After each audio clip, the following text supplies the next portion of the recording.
Let me be honest with you for a second. Most people watching this right now are leaving money on the table every single month, and the frustrating part is, it is not because the savings are hidden or complicated, it is because nobody sat down and actually explained them clearly. So today, that is exactly what we are going to do. We are going to walk through some of the most practical, real-world ways people, over 50, are quietly keeping more of their money without cutting out the things they actually enjoy. And I promise you, by the end of this video, you are going to think of at least 2 or 3 things you can act on this week. So if you are new here, welcome to Life After 50. Hit that subscribe button right now and tap the bell so you never miss a video like this one. And if something in today's video clicks for you, drop a comment below and let me know. I personally read every single one and I respond. Now let us get into it. Here's something that happens to almost everyone at some point. You book a hotel, you rent a car, you buy something online, and then a few days later someone casually mentions a discount or a membership deal that would have saved you a solid chunk of money. And it just stings, not because the amount was enormous, but because it was so completely avoidable. That feeling is what today's video is really about, making sure that stops happening to you. Let us start with travel, because this is honestly one of the biggest areas where older adults are quietly saving serious money right now, and most people do not realize it. And here is what makes this conversation a little different from the usual vacation talk.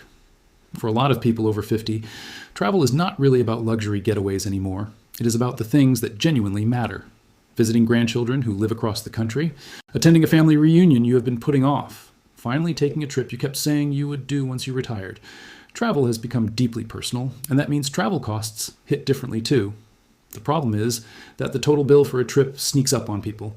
Everyone focuses on airfare because that number is right there in front of you. But often the bigger budget problem is the rental car, or the hotel over 4 or 5 nights, or both.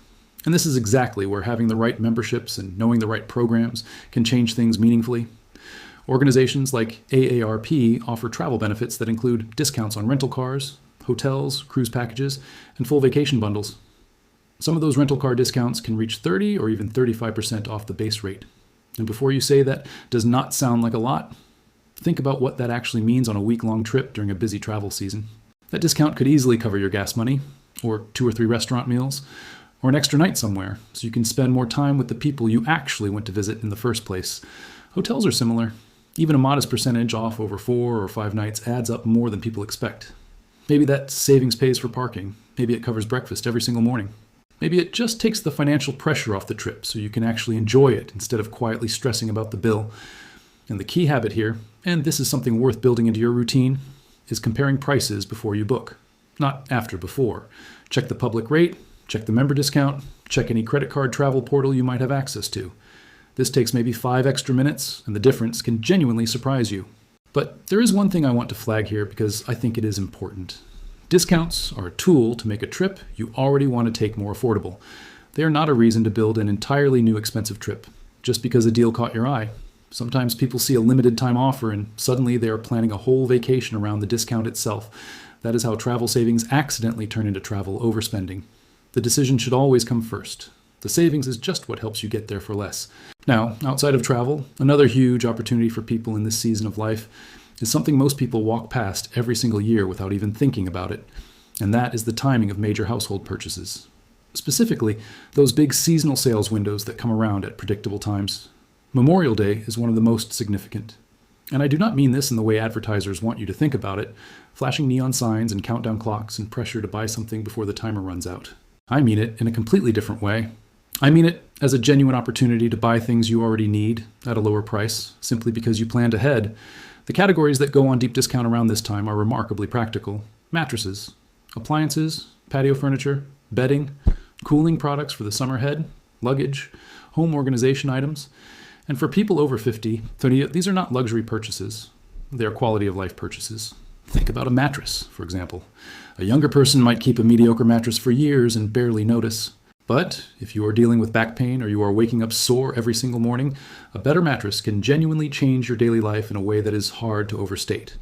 Same thing with a comfortable chair, or better outdoor seating, or replacing an aging refrigerator before it decides to die on you on a Sunday evening when nothing is open.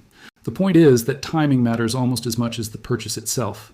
There's a real difference between replacing your refrigerator in a panic because it just broke, and replacing it during a sale period you already knew was coming because you planned for it. The difference is control. And control over when and how you spend feels good, especially when budgets in retirement have less room for those surprise moments. But here's the thing about sales that I want you to hold on to. Retailers are genuinely excellent at creating urgency. Countdown timers, massive red percentage signs, last chance banners. All of it is designed to make you feel like you need to decide right now or you will miss out forever. The smartest shoppers, the ones who actually come out ahead, they make the decision before they even open the website.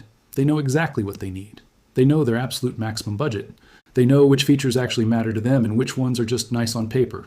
And then when the sale hits, they already know whether the deal is actually good or not. That is a very different position to be in than clicking around impulsively at midnight because something looked impressive. Furniture is a perfect example of where patience really pays off. A deeply discounted chair that hurts your back is not a bargain. A cheap table that does not fit your space is not a deal.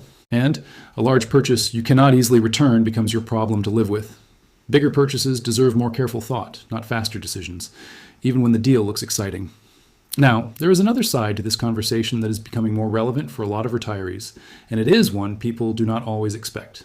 And that is the idea of blending some flexible income into retirement without going back to work in any traditional sense. Because for some people, reducing costs only gets you so far. Sometimes earning even a couple $100 extra a month creates breathing room that changes how the whole month feels emotionally, not just financially. And what a lot of people are discovering is that retirement does not have to be a full stop.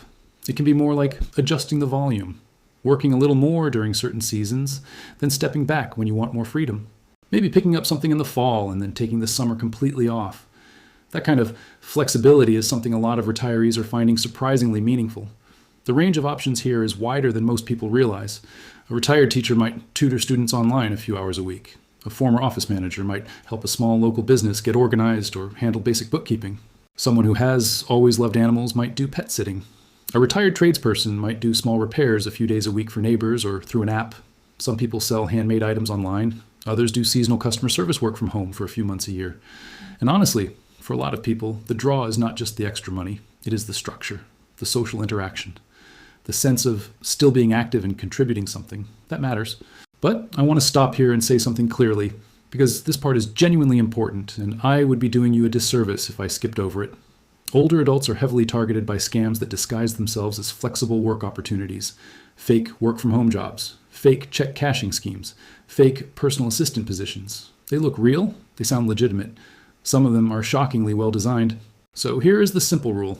If any opportunity asks you to pay money up front, promises you enormous income for almost no effort, or creates pressure to make a fast decision, stop. That is the pattern. That is how those situations always start. Legitimate flexible work does not work that way. For those interested in this path, it also helps to know that some people are blending flexible income and travel in ways that feel genuinely freeing. Tutoring online while visiting family in another city. Doing some consulting work remotely from a different location. Pet sitting in exchange for a place to stay. Writing occasional freelance pieces from wherever they happen to be. Now, this is absolutely not for everyone. Plenty of people want retirement travel to be completely work-free, and there is nothing at all wrong with that. But for others, having that option, being able to offset some costs through something flexible and low pressure, makes the whole lifestyle feel more sustainable. And technology has genuinely made this easier than it has ever been. Online platforms exist for finding clients, managing a small schedule, selling a skill, or working remotely from basically anywhere. The barrier to getting started is lower than it has ever been. The challenge is more about setting healthy limits so that being connected does not slowly start eating into the freedom that made retirement appealing in the first place. Balance matters here, just like it does everywhere else. And that may actually be the theme that ties all of this together. Balance. Because no single strategy is going to solve everything. A rental car discount will not fix inflation. A Memorial Day sale will not erase rising healthcare costs. A part-time side project will not solve every financial concern in retirement. And not every person wants to work in retirement, or physically can. These things are all true. But here is what is also true. Saving $60 on a hotel stay matters. Replacing an appliance during a sale instead of in an emergency matters. Earning a few $100 extra through something flexible and enjoyable matters. Not because any one of those things is transformational on its own, but because together they slowly build breathing room. And breathing room, the feeling that you're not constantly on the edge of a decision, that matters more than any individual dollar amount. Retirement today is more active than it has ever been. People are living longer, staying engaged longer, and making more intentional choices about how they spend both their time and their money. comparing prices before committing, using the member benefits they are already paying for, timing purchases instead of reacting to them, finding selective ways to stay financially active without giving up the independence they worked their whole life to earn. There is something genuinely empowering about that. Asking whether there is a better rate before paying full price. Waiting for the right moment to make a big purchase. Using decades of experience and skill as an asset, rather than assuming retirement means becoming financially passive. Because protecting your budget is not only about spending less, it is about spending smarter, planning a little further ahead, and giving yourself enough options that everyday life feels less like a series of financial stresses and more like the season it was always supposed to be. If you made it this far in the video, I genuinely appreciate you. That means a lot to me. If any part of this landed for you, please share this video with someone who could use it. Hit the like button if you found it helpful. It truly helps this channel reach more people who need this information. And subscribe if you have not already, because we cover topics like this every week on Life After 50. And hey, have you ever missed a discount you should have caught? Or found a saving strategy that changed how you manage your budget in retirement? Tell me about it in the comments below. I read everything, and I would love to hear from you. See you in the next one.